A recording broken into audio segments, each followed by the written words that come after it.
Hello दोस्तों, मेरा नाम है अमित कुमार और आप सभी का स्वागत है आपके अपने यूट्यूब चैनल सक्सेस पाठशाला विद अमित पर। बिहार के आगामी एग्जामों को देखते हुए मैंने एक सीरीज स्टार्ट करा है जिसमें यूथ पब्लिकेशन का एक बुक है बिहार मैथ्स कैप्सूल करके, उसका मैं सॉल्यूशन करा रहा हूँ जिसमें average, percentage, profit and loss, discount ratio, ये सब का सॉल्यूशन मैंने करवा दिया है। अभी नंबर सिस्टम चल रहा है जिसमें 3 पार्ट हो चुके हैं। ये नंबर सिस्टम का चौथा पार्ट होगा जो कि बिहार के किसी भी आगामी एग्जाम या किसी भी एग्जाम जिसमें मैथ के क्वेश्चन पूछे जाते हैं उसके लिए इम्पोर्टेंट होगा। ठीक है, तो वीडियो पसंद आया तो वीडियो को लाइक जरूर कीजिएगा, चैनल पर नए हैं तो चैनल को सब्सक्राइब कीजिएगा और ज्यादा दोस्तों की भी शेयर कीजिएगा। इसका जो पीडीएफ है इस क्वेश्चन का वो आपको मेरे टेलीग्राम चैनल सक्सेस पाठशाला विद अमित पर मिल जाएगा, जिसका डिस्क्रिप्शन में लिंक में डाल दूंगा। ठीक है, चलते हैं आज के पहले क्वेश्चन की ओर। पहला क्वेश्चन जो कि 121 नंबर होगा, बेस 5 प्रणाली में सबसे बड़ा अंक क्या है। अब ये बेस 5 प्रणाली क्या है? देखिए, नंबर सिस्टम जो है, नंबर सिस्टम में नंबरों को यानी संख्याओं को लिखने का बहुत सारा सिस्टम है, जिसमें जनरली जो हम लोग पढ़ते हैं वो डेसिमल सिस्टम पढ़ते हैं। डेसिमल सिस्टम, ठीक है। इसमें क्या होता है, इसमें जो है 0 से लेकर 9 तक टोटल 10 अंक का प्रयोग करके हम लोग संख्याएं बनाते हैं, इसलिए इसका नाम डेसिमल सिस्टम हो गया। तो जनरली हम लोग नंबर लिखते हैं वो किस में होता है, डेसिमल सिस्टम में होता है। लेकिन इसके अलावा भी और भी सिस्टम है नंबर को दर्शाने के लिए, जिसमें एक इम्पोर्टेंट है जो आप लोग जानते होंगे, बाइनरी नंबर सिस्टम है ना। बाइनरी सिस्टम, इसमें 2 ही अंक होते हैं, 1 और 2। बाई का मतलब 2, तो 2 ही अंक होते हैं, 0 और 1। ठीक है, इसी तरह एक ऑक्टल होता है। क्या होता है? ऑक्टल, जिसमें 8 अंक होते हैं। तो 8 अंक में 0, 1, 2 से लेकर कहां तक, 7 तक, टोटल 8 अंक हो जाएंगे। ठीक है, इसी तरह एक हेक्सा डेसिमल होता है। हेक्सा डेसिमल सिस्टम होता है, हेक्सा डेसिमल। तो इसमें 16 होते हैं, इसमें 8 होंगे, इसमें 16 होंगे। कौन कौन? तो 0 से लेकर 9 तक तो आपके पास 10 हो गए। इसके अलावा अंग्रेजी के अल्फाबेट ABCD से लेकर F तक टोटल 6 ये लिया जाता है। ठीक है, तो 0 से 9 तक और ABCD से लेकर F तक टोटल 16। इसी तरह एक और सिस्टम है क्यूनरी सिस्टम। ठीक है, क्यूनरी सिस्टम, इसमें बेस जो होता है वो 5 होता है, 5 अंक होते हैं। तो 5 अंक होंगे तो 0, 1, 2 से लेकर कहां तक जाएगा, 2, 3 और 4। तो जो सबसे बड़ा अंक होगा वो क्या हो जाएगा, 4। इसी को बेस 5 प्रणाली कहता है। ठीक है, क्यूनरी सिस्टम यानी बेस 5, इसमें 5 अंक ही होंगे तो बेस इसका 5 हो जाएगा। तो इस बेस 5 वाले में मैक्सिमम अंक आपका कौन होगा, यानी बड़ा अंक कौन होगा, 4 हो जाएगा। Option number C. गुणनफल 81, 82, 83, मतलब 81 गुना 82 गुना 83 डॉट डॉट गुना 89 में इकाई का अंक। तो देखिए, 81 गुना 82 गुना 83 गुना 84 गुना, अगला जैसे लिखेंगे 85, आगे भी डॉट डॉट, ये गुना 89 तक।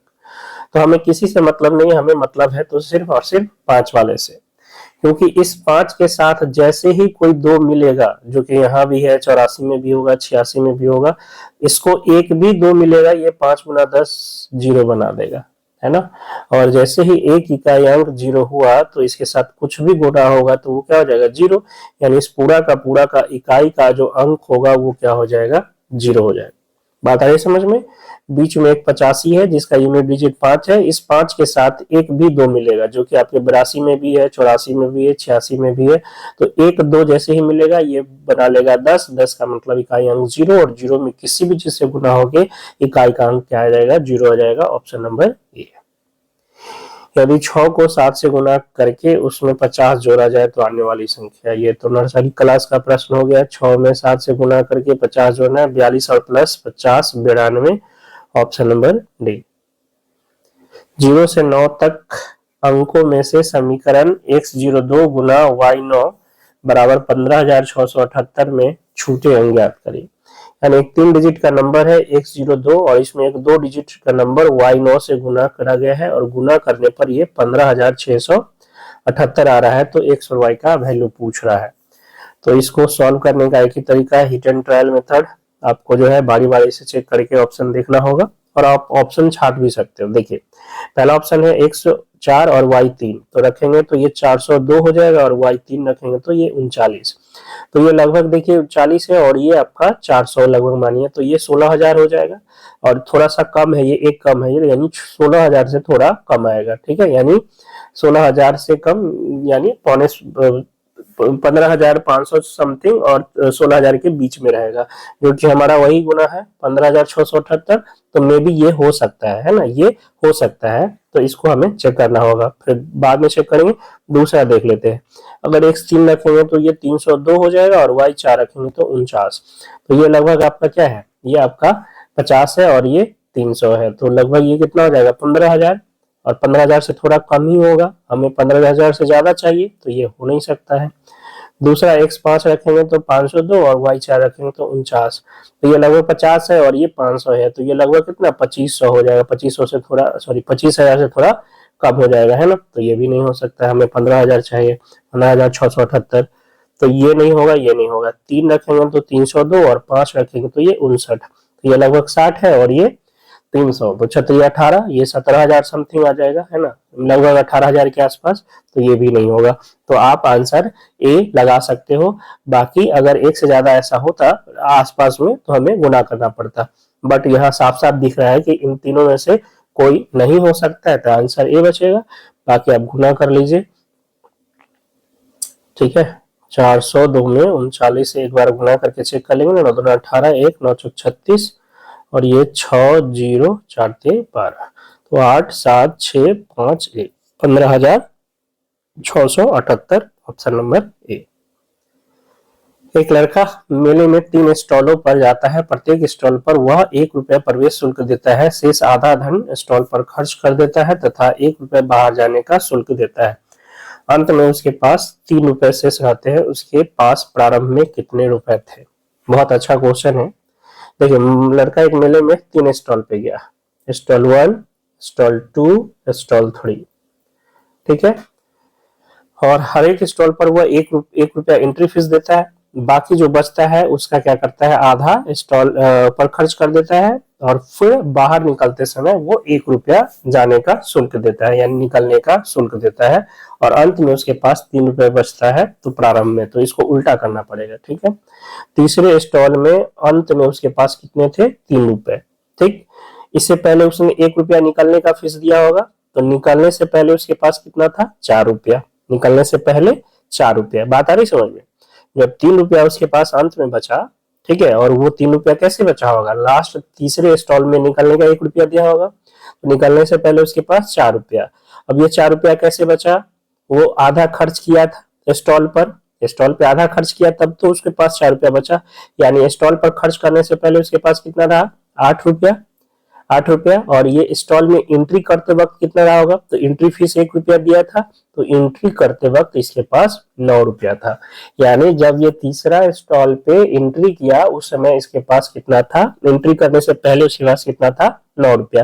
कहने का मतलब दूसरा स्टॉल से निकलने के बाद उसके पास 9 रुपया था, दूसरा स्टॉल से निकलने के बाद उसके पास कितना था, 9 रुपया। अब यही प्रोसेस यहाँ से दोहराएंगे, निकलने से पहले वो 1 रुपया एंट्री फीस दिया होगा, ठीक है, निकलने का, सॉरी एंट्री फीस नहीं, एग्जिस्ट फीस, यानी निकलने का 1 रुपया दिया होगा, तो कितना, 10 रुपया।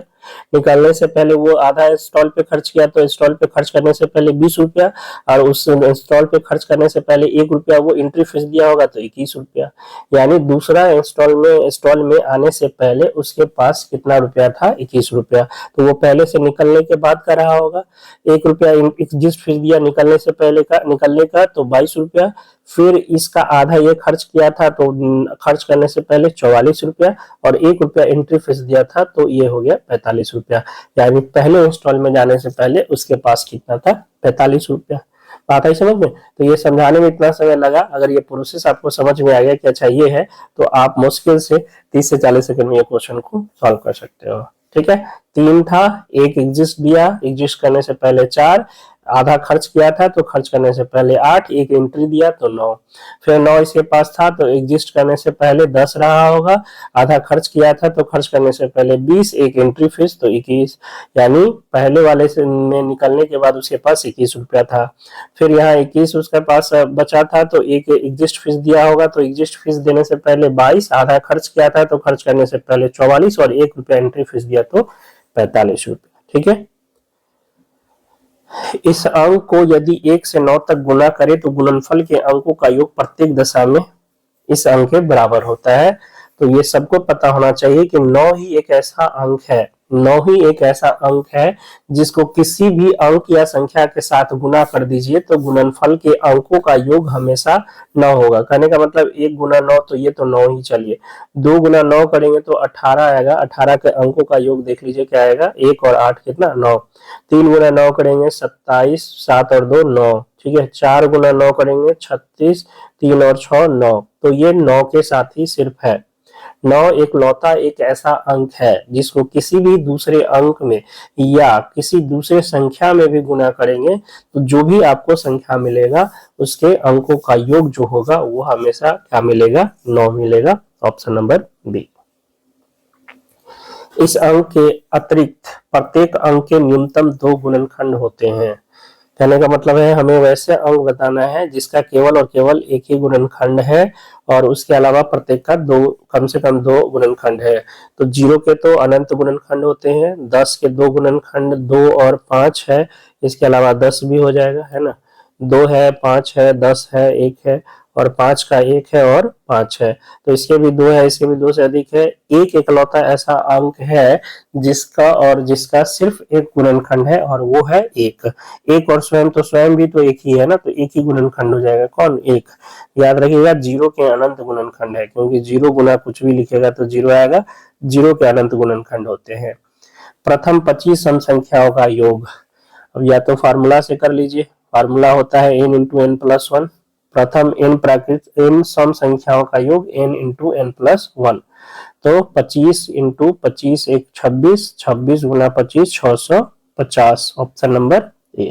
ठीक है, बाकी आप एपी से जोड़ भी सकते हो, 2 4 6 8 25 का 25वां कौन हो जाएगा 50, तो इसको आप जोड़ सकते हो n/2 into 2a plus first term plus last term से भी जोड़ सकते हो। बाकी याद रखिए फॉर्मूला, प्रथम n प्राकृतिक सम संख्याओं का जो योग होता है वो n into N plus 1 n into N plus 1 by में कुछ नहीं, n इंटू एन प्लस 1। प्रथम 20 विषम संख्याओं का योग, तो ये भी फॉर्मूला याद रखिएगा, प्रथम n विषम संख्याओं का जो योग होता है वो n स्क्वायर होता है। सम का होता है क्या, सम का होता है n इंटू एन प्लस 1, ठीक है, और विषम का क्या हो जाएगा n स्क्वायर, तो प्रथम 20 तो 20 का स्क्वायर, ऑप्शन नंबर बी। प्रथम 4 विषम संख्याओं का योग, तो 4 का स्क्वायर, ऑप्शन नंबर ए।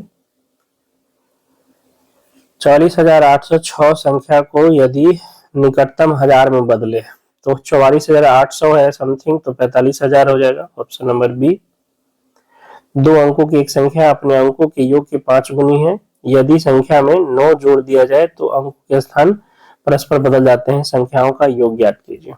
ठीक है, तो देखिए इसको भी ऑप्शन ही से चेक करना है, ऐसे क्वेश्चन को ऑप्शन से ही चेक करना है। साफ साफ कह रहा है कि अंकों के योग का 5 गुनी है और आपसे अंकों का योग ही पूछ रहा है, यानी अंकों का योग 11 है तो संख्या यहाँ 55 होगा, यहाँ अंकों का योग 7 है तो यहाँ 35 होगा, यहाँ अंकों का योग 6 है तो 6 का 5 गुना 30 हो जाएगा और यहाँ 9 5 45। अब दूसरा कंडीशन देखिए, कह रहा है कि 9 जोड़ने पर अंक बदल जाता है, तो 55 में 9 जोड़ेंगे 64, क्या अंक बदला, 55 का अंक बदलेंगे तो 55 ही आएगा, है ना, तो ये तो नहीं होगा। इसमें 9 जोड़ेंगे तो कितना हो जाएगा 44, क्या 35 का अंक बदलेंगे तो 44 होगा, नहीं होगा। इसमें 9 जोड़ेंगे तो 39, क्या 30 का अंक बदलेंगे तो 39 होगा, नहीं होगा। इसमें 9 जोड़ेंगे तो 54, देखिए 45 का अंक अगर बदल दे तो क्या हो जाएगा 54 हो जाएगा ना, इकाई का अंक दहाई, दहाई का अंक इकाई करेंगे तो 45 क्या हो जाएगा 54 हो जाएगा। इसका मतलब ऑप्शन नंबर डी आपका सही है, 9। ठीक है, अंकों का योग क्या है 9 और संख्या क्या है, संख्या आपका 45 है। बाकी आपको सॉल्व करना है तो कैसे सॉल्व करेंगे, मान लीजिए इकाई का अंक दहाई का अंक x है, इकाई का अंक y, तो संख्या हो जाएगा आपका 10x प्लस y। अब कह रहा है कि ये अंकों का 5 गुना है, तो 5 इंटू अंकों के योग का 5 गुना, तो x प्लस वाई का 5 गुना, तो 10x प्लस वाई बराबर 5x प्लस 5y। तो यहाँ से आपके पास आ गया कितना, 5x बराबर 4y, यानी 4y की जगह 5x रख सकते हैं।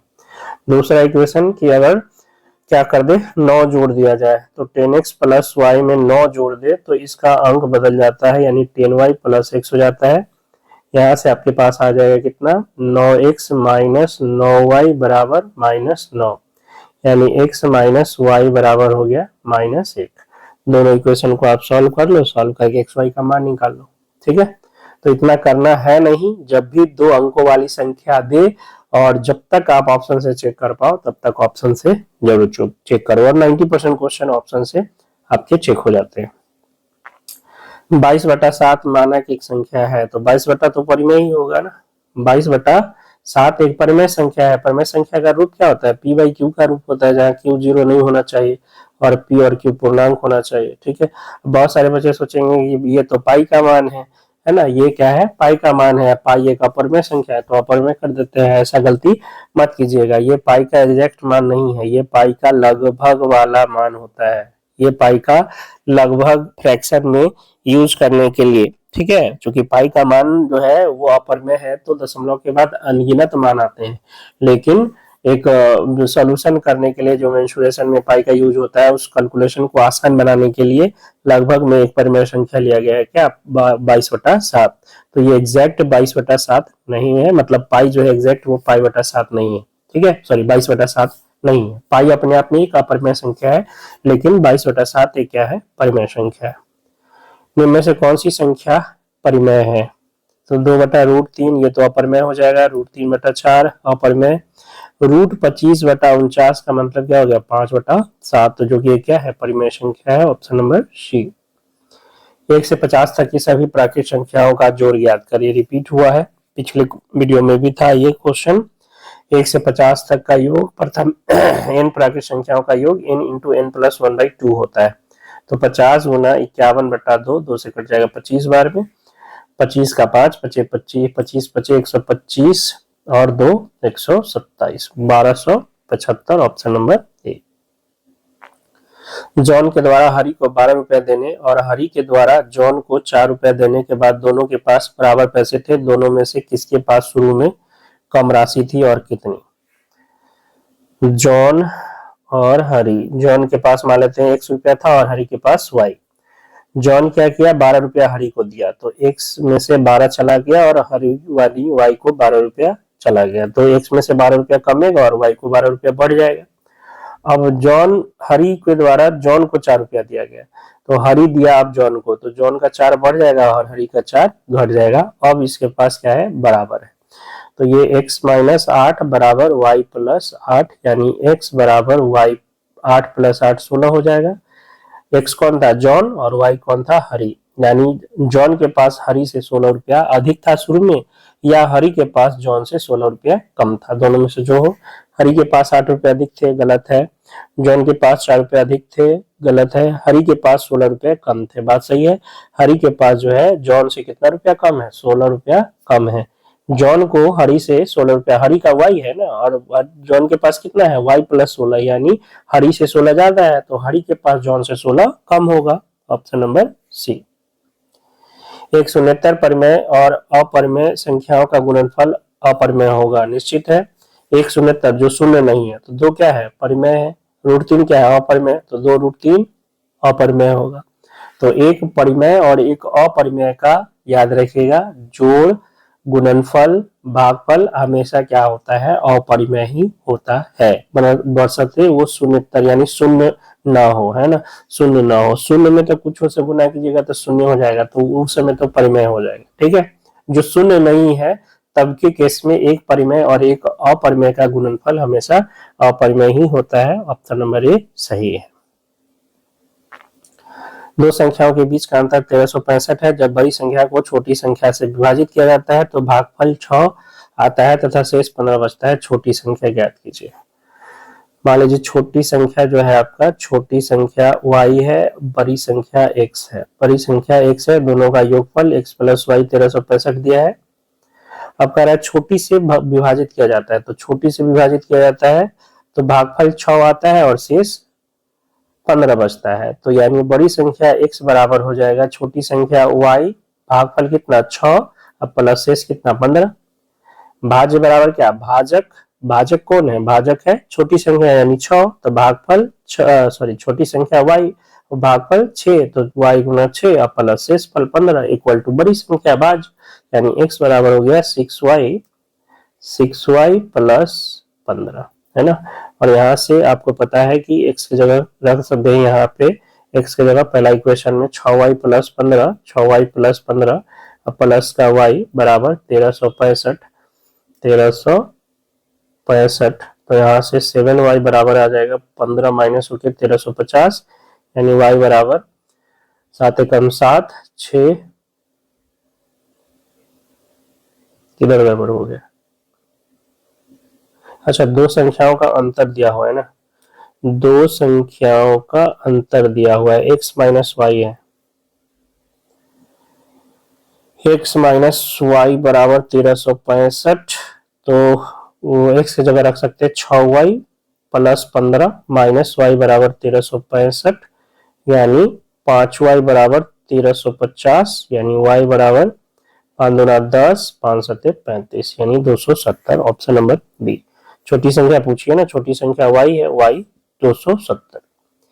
एक भोजन पार्टी के अंत में 10 लोगों ने एक दूसरे से हाथ मिलाए तो कुल कितनी बार हाथ मिलाए गए, तो हाथ मिलाने का संख्या आपको ध्यान रखना है n इंटू n माइनस 1/2 होता है। कुछ लोग अगर एक दूसरे से हाथ मिलाए तो कुल हाथ मिलान की जो संख्या होती है वो होती है n इंटू n माइनस 1, यानी 10 इंटू 10 माइनस 1 9 बटा 2, 2 से कट गया 5 बार में 45 बार हाथ मिलाए गए, ठीक है।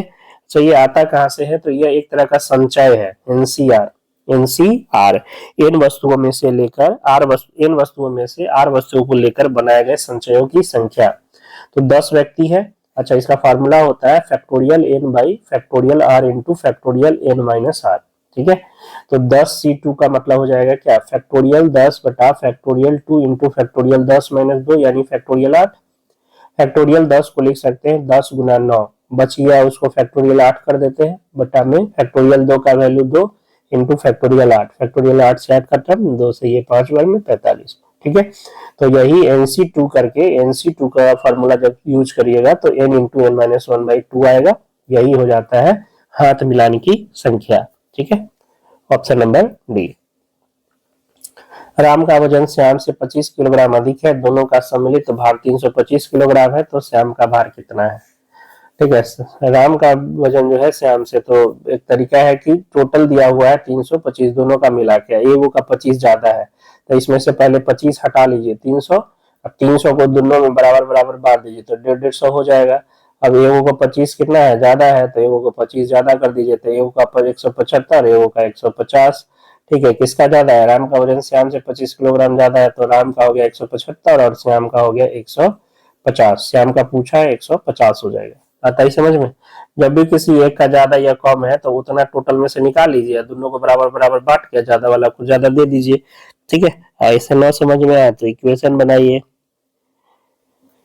राम का मान लीजिए x है, श्याम का y, तो x बराबर y प्लस 25 है और x प्लस y आपको दिया है 325, तो यहाँ से x माइनस वाई बराबर 25, x प्लस वाई बराबर 325, y निकालना है ना, श्याम का निकालना है, तो इसमें से इसको घटा लीजिए तो 2x बराबर 300, यानी 2x नहीं 2y ना, 2y बराबर 300, तो y बराबर 150। दो सीधी रेखाएं किसी गोल तस्तरी को अधिकतम 4 भागों में बांट सकती है, इसी तरह 4 सीधी रेखाएं गोल तस्तरी को कितने भागों में बांटेगी। गोल तस्तरी है तो 2 रेखाएं इसको 4 भागों में बांट दिया, ठीक है, तो ऐसा 4 कितना में भागेगा, तो 8 में बांट देगा, ऑप्शन नंबर ए। किसी काम को करने के लिए कुल 36 लड़कियां एवं लड़के लगाए जाते हैं, उन्हें कुल 166 रुपए का भुगतान किया जाता है, यदि प्रति लड़की को 5 रुपए तथा प्रति लड़के को 4 रुपए दिया जाए तो लड़कियों एवं लड़कों की अलग अलग संख्याएं क्या होंगी। टोटल 36 है, मान लीजिए लड़कियां जो है, लड़की x है और लड़का y, तो x प्लस वाई आपको दिया है कितना 36। कुल भुगतान उसको दिया गया है 166 रुपए, है ना, जिसमें प्रत्येक लड़की को 5 रुपया, तो प्रत्येक लड़की तो टोटल हो गया 5x रुपया और 4 रुपया प्रत्येक लड़का को, तो 4 वही, और ये हो गया आपका 166।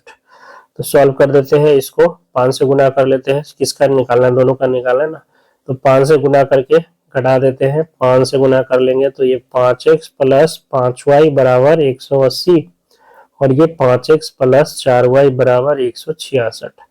घटा ले तो y बराबर आ जाएगा कितना 14, y 14 रखेंगे तो x कितना आ जाएगा 22। तो लड़की 22 है और लड़का 14 है, ऑप्शन नंबर ए। ठीक है। अच्छा, एक और तरीका ये कर सकते हैं, किसी की मान लेते हैं कि टोटल लड़का हो या टोटल लड़की हो। ठीक है, तो अगर हम टोटल मान लेते हैं कि लड़की हो, टोटल क्या लड़की हो, तो टोटल लड़की कितना है, टोटल लड़की कितना मान लेते हैं, टोटल है कितना 36, तो 36 गुना 5 यानी 180 रुपया होना चाहिए था, लेकिन मिल रहा है 166। कितना का अंतर है 166 मतलब 14 रुपए। ये 14 रुपया क्यों आ रहा है, क्योंकि लड़कों को जो है 1 रुपया कम मिल रहा है लड़की से, यानी टोटल 14 रुपया मिल रहा है, तो लड़का कितना होगा 14 को होगा, 14 को लड़का है 36 में, तो लड़की कितना 22। ऐसे भी बना सकते हैं। यदि n कोई प्राकृत संख्या है तो अग्रलिखित में से किसके इकाई पर शून्य होगा। शून्य होने के लिए आपको क्या चाहिए, 2 और 5 चाहिए, एक ऑप्शन है ऑप्शन नंबर सी। याद है ना, 0 पे पावर कुछ भी करेंगे, 0 पे पावर n भी करेंगे तो क्या हो जाएगा 0 हो जाएगा। 2 गुना 5 क्या देगा 10, इकाई का अंक 0, 0 पे पावर n 0 ही मिलेगा। 15 में 1 का स्थानीय मान, 15 में 1 का स्थानीय मान 10। 17 में दहाई का अंक, 17 में दहाई का अंक 1। निम्नलिखित में 3 का गुणज, 3 का गुणज 9। 1 2 3 4 वह 0 का उपयोग करके 5 अंकों की सबसे छोटी संख्या। तो सबसे छोटी के लिए सबसे छोटा अंक भरेंगे, तो क्या 5 अंक में सबसे पहले 0 भर दे, तो तब तो 5 अंक का रहेगा नहीं, तब तो वो 4 अंक का हो जाएगा। तो सबसे पहले कौन आएगा 1, उसके बाद आप 0 भर सकते हैं, ठीक है 0 भर दिए, उसके बाद 2, फिर 3 और फिर 4। तो इस से बनने वाली सबसे जो छोटी संख्या होगी वो 10,234 होगी। ठीक है, 10,234 ऑप्शन नंबर सी। 4 रुपए 75 पैसे का पेन खरीदने के लिए 25 पैसे के कितने सिक्के की आवश्यकता होगी। 4 रुपया मतलब 400 प्लस 75 यानी 475 पैसा है। प्रत्येक पेन 25 का है, तो टोटल पेन क्या वो होगा, सॉरी प्रत्येक पेन 25 पैसे का है ना, तो कितना सिक्का लगेगा, तो 25 से भाग कर देते हैं, 25 से कम 25 और 25 नंबर 225, 25 से कम 25 22, 25 नंबर 225, 19 वो सिक्का की आवश्यकता होगी। 4 किलोग्राम 50 ग्राम, 4 किलोग्राम 50 ग्राम में कितने ग्राम होंगे, तो 4 किलोग्राम मतलब 4000 ग्राम और प्लस में 50 ग्राम यानी 4050 ग्राम होगा, ऑप्शन नंबर सी। 2 अंकों की संख्या में इकाई का अंक दहाई का अंक का दुगना है, यदि अंकों को अदल बदल कर दिया जाए तो नई संख्या पुरानी संख्या से 27 अधिक होगी। पुरानी संख्या इकाई का अंक दहाई के अंक से दुगना है, तो इसमें भी दुगना है, इसमें भी दुगना है, इसमें भी दुगना है, इसमें नहीं। अब 27 जोड़ेंगे तो पुरानी संख्या जो है बदल जाएगी, यदि अंकों को अदल बदल जाए तो पुरानी संख्या से 27 अधिक होगी। 27 जोड़िएगा कितना आ जाएगा, ये आपका 51 आ जाएगा, बदला क्या नहीं। 27 जोड़ेंगे तो ये क्या हो जाएगा आपका 43 63, बदल गया ये, है ना, तो ऑप्शन नंबर 20 का सही हो जाएगा। इसमें 27 जोड़ेंगे तो आपके पास कितना आ जाएगा 55 और 20 75, तो ये नहीं बदलेगा। ठीक है, तो एक ही ऑप्शन है ऑप्शन नंबर बी।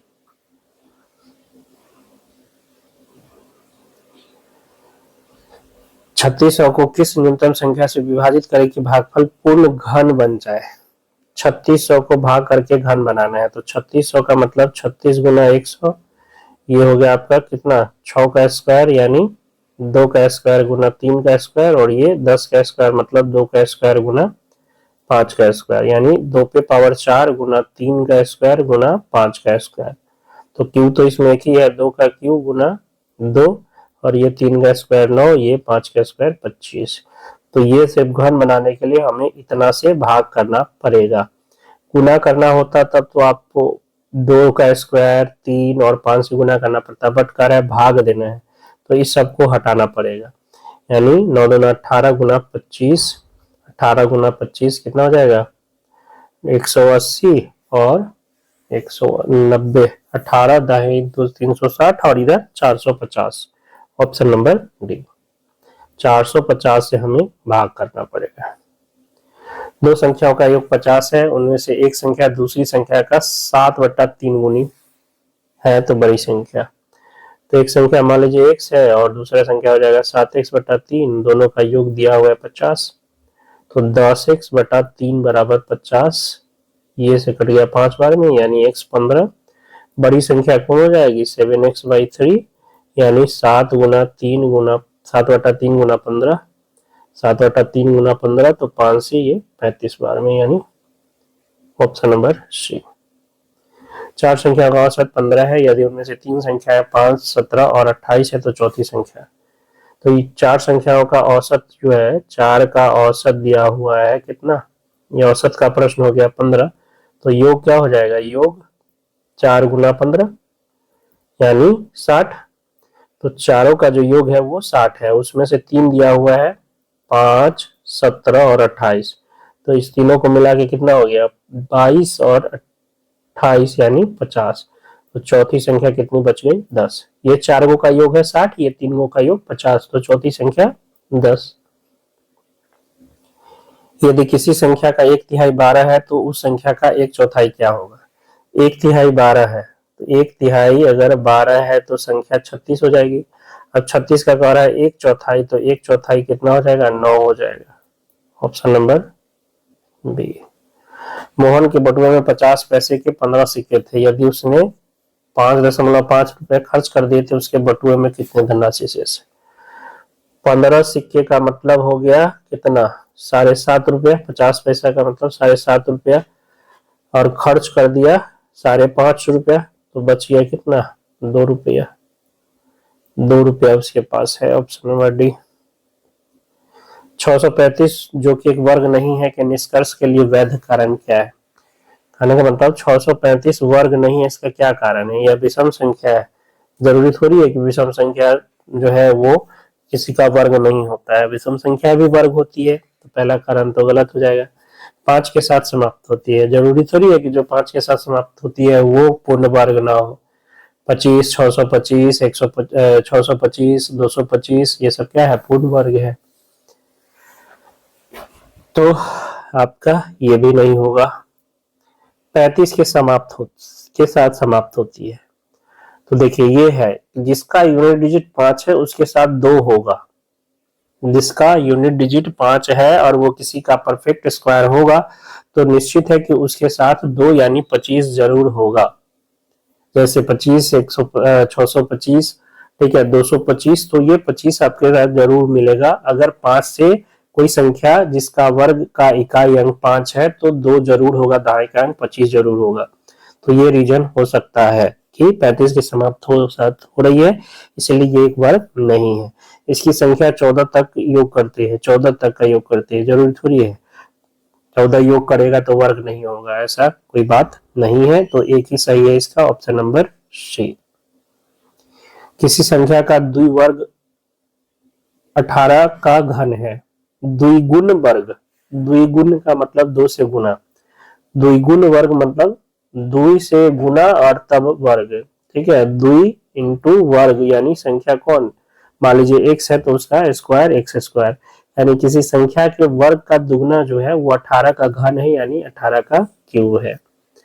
तो 2 गुना एक्स स्क्वायर बराबर 18 गुना 18 गुना 18, 2 से कट जाएगा 9 बार में, यानी x बराबर रूट अंडर 9 गुना 18 गुना 18, 9 का 3 और 18 गुना 18 का 18, 18 तिहाई 54, यानी संख्या कौन है 54 है। Option number A. 1000 से बेहतर लघुत्तम अभाज्य संख्या। 1000 से बेहतर यानी बड़ा हमें चाहिए छोटा अभाज्य संख्या, तो 1001 तो होगा ही नहीं। 1001 एक ऐसी संख्या है जो किसका किसका गुणनफल है, 7 गुना 11 गुना 13 का गुणनफल है। 7 गुना 11 गुना 13 का गुणनफल है कौन 1001। ठीक है, तो ये तो अभाज्य होगा नहीं। 1003 में 7 से कटेगा नहीं, 11 से नहीं, 13 से 13 से नहीं कटेगा, 17 पचे 85, 17 से कट जाएगा ना, 17, तो 17 पचे 85 और इधर हो गया 15, 9, 17 से भी कट गया तो ये नहीं होगा। 1007 आपका 13 से नहीं, 17 से नहीं, 19 से 19 पचे 95, 19 तिहाई 57, तो ये भी नहीं, तो एक ही बच गया ऑप्शन नंबर डी। ठीक है, तो 1001, 1003 और 1007 ये सभी जो है आभाज्य संख्या नहीं है, क्योंकि 1001 तो ये तो परफेक्ट आपको ध्यान रखना है, ये नंबर सिस्टम के लिए बहुत इंपॉर्टेंट संख्या है, क्योंकि ये 7 गुना 11 गुना 13 तीन आभाज्य संख्याओं का गुणनफल है। ठीक है, 1003 भी चेक कर लिए, 17 गुना 59 है, और आपका 1007 19 गुना 53 है, एक ही बच गया ऑप्शन नंबर डी। यदि 11 क्रमागत धन पूर्ण संख्याओं का योगफल 2761 हो तो मध्य संख्या ज्ञात करना है। तो इसका ट्रिक हमने आपको बता दिया है कि लगातार संख्या में योग दिया हुआ है और आपसे संख्या पूछ रहा है तो आप पहले औसत निकाल लो। 2761 योग है 11 का, तो 11 से भाग कर देंगे तो औसत निकल जाएगा, 11 दूना 22 और ये 5, 11 पचे 55, 11 एकम 11, मतलब 251 इसका औसत। औसत का मतलब ही होता है बीच वाला संख्या, और टोटल 11 है तो एक संख्या आपका 251 हो जाएगा, 5 इसके पहले और 5 इसके बाद, यानी अगला इसका 252, 253 और इससे पहले 250, 249, इस तरह से 5 पहले और 5 बाद में, बीच में हो जाएगा कौन, 251, और आपसे मध्य संख्या ही पूछा है तो मध्य संख्या 251 हो जाएगा ऑप्शन नंबर सी। संख्या 125,00739 का वैज्ञानिक रूप। वैज्ञानिक रूप लिखने का तरीका है कि एक अंक के बाद आपको दशमलव देकर लिखना है। ठीक है, एक अंक के बाद दशमलव, तो देखिए यहाँ पर 1 2 3 4 5 6 7 है ना, एक के बाद 7 अंक है तो 1.2500739 लिख लिए। कितना अंक, 2 2 4 2 6 और 1 7, तो इसके लिए लगाना गुना 10 पे पावर 7, गुना 10 पे पावर 7, 10 पे पावर 7 को जीरो रहेगा, और सॉरी 10 पे पावर 7 यानी 1 पे पावर 1 पे 10 हो, 1 पे 7 जीरो से अगर गुना करेंगे इसको तो ये क्या हो जाएगा, आपका गुना आ जाएगा। तो वैज्ञानिक रूप लिखने का तरीका यही है, एक अंक के बाद आपको दशमलव दे के लिखना है। तो कौन सा ऑप्शन हो जाएगा, ऑप्शन नंबर बी। यदि के एक पूर्णांक है तथा 0.00100101 गुना 10 पे पावर के 10,000 से बड़ी एक संख्या है तो के का न्यूनतम मान।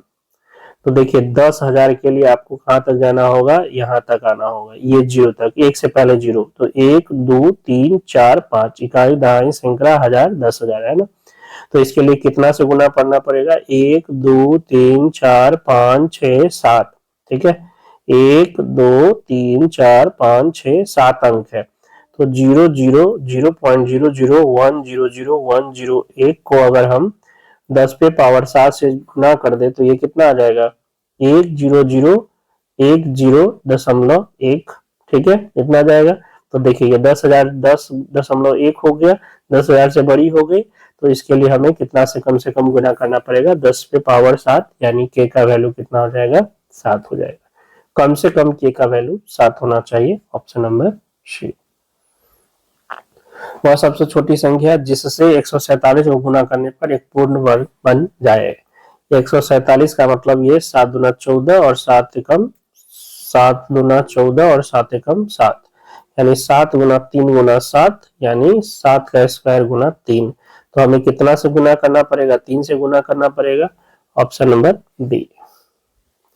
एक पूर्ण गहन संख्या प्राप्त करने के लिए 68,600 का किस सबसे छोटी संख्या से गुना करना पड़ेगा। घन बनाना है 68600 को, तो 686 गुना 10 का स्क्वायर लिख सकते हैं 100, ये आपका किससे कट जाएगा, 2 से, 2 गुना 343 और गुना ये 2 का स्क्वायर गुना 5 का स्क्वायर, ये आपका 7 का क्यूब है ना, 7 का क्यूब गुना 2 का क्यूब गुना 5 का स्क्वायर। तो इसको क्यूब बनने के लिए, ये तो परफेक्ट क्यूब है, ये भी क्यूब है, इसको क्यूब बनने के लिए क्या चाहिए, 5 चाहिए, तो हमें 5 से गुना करना पड़ेगा, ऑप्शन नंबर ए। 50 प्रश्नों वाली जांच परीक्षा में प्रत्येक सही उत्तर के लिए 2 अंक तथा प्रत्येक गलत उत्तर के लिए -1/2 अंक दिए जाते हैं। एक परीक्षार्थी ने उस जांच परीक्षा में सभी प्रश्नों को प्रयास किए तथा कुल 40 अंक प्राप्त किए तो उसके कितने प्रश्न सही किए। तो बेसिक से बनाए तो x प्लस वाई, मान लीजिए सही है x और गलत प्रश्न y है, तो x प्लस वाई टोटल 50 प्रश्न हो गया। सही के लिए 2 अंक, तो टोटल x सही कर रहा है तो सही करेगा कितना अंक 2x, और गलत के लिए -1/2 अंक, तो -1/2y हो जाएगा, और ये टोटल आपको मिल रहा है कितना 40, यानी 4x - y बराबर आपके पास आ गया 80, और x प्लस वाई पता है कितना है 50, दोनों को जोड़ दे तो 5x आपके पास आ जाएगा 130, यानी x बराबर 26। उसने पूछा ही था सही प्रश्न, तो सही x किए, x प्रश्न मतलब 26 प्रश्न उसने क्या किए थे, सही किए थे। दूसरा तरीका वही 4 पैर 2 गोर सिर वाला जो प्रश्न बताए थे, ठीक है, अभी भी यूज किए हैं कि सही का पूछ रहा है, मतलब मान लीजिए कि सारा का सारा क्या किया है, गलत किया है, सारा का सारा गलत किया है, सही का पूछ रहा है तो मान लीजिए कि सारा का सारा उसने क्या किया है, गलत किया है, तो सारा का सारा गलत करता 50 का कितना अंक उसको मिलता -1/2, यानी माइनस का 25 अंक मिलता उसको, जबकि उसको मिला कितना है 40, तो कितना का अंतर हो गया 40 और -25 यानी 65 का हो गया अंतर।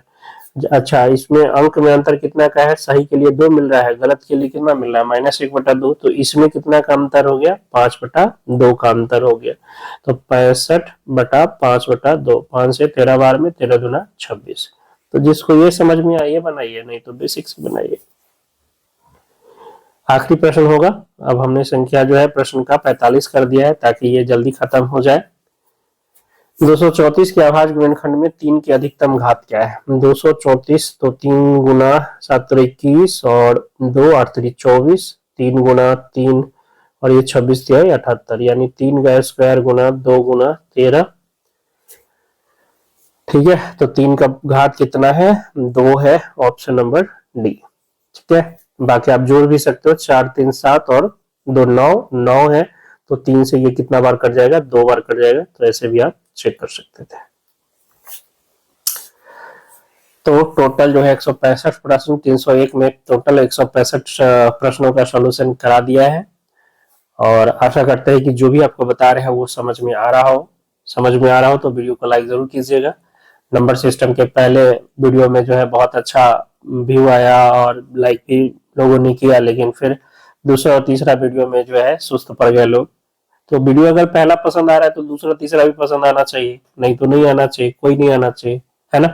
तो मेहनत लगती है और आप लोग के लिए जो है अपना इम्पोर्टेंट समय में निकाल रहा हूँ, तो थोड़ा सा जो है आप लोग भी प्रयास कीजिए, वीडियो को ज्यादा से ज्यादा शेयर कीजिए, ठीक है। तो मिलते हैं नेक्स्ट वीडियो में, तब तक के लिए जय हिंद जय भारत।